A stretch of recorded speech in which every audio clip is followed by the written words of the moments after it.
சித்தி சித்தப்பாவிடம் சொன்னார்கள்.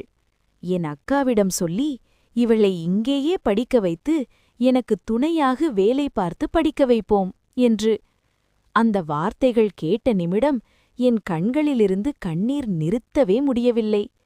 அடுத்த நாள் பள்ளியில் சேர்த்துவிட சித்தியும் சித்தப்பாவும் தயாரானார்கள்.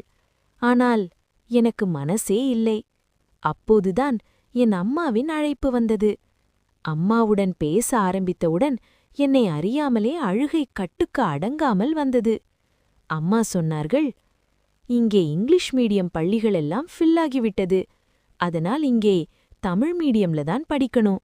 அதனால் நீ சித்தி வீட்டிலேயே இருந்து படி என்று. அதைக் கேட்டதும் என் மனம் இன்னும் உடைந்தது.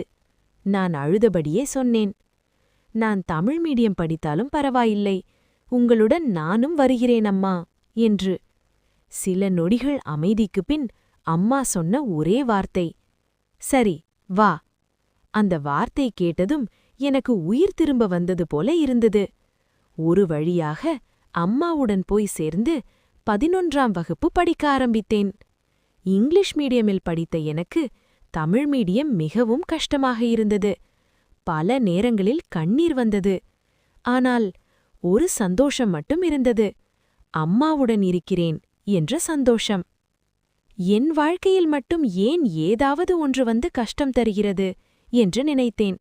ஆனால் ஒரு நம்பிக்கை இருந்தது, இதுவும் கடந்து போகும் என்று. அந்த நம்பிக்கையோடுதான் நான் மீண்டும் படிக்க ஆரம்பித்தேன்.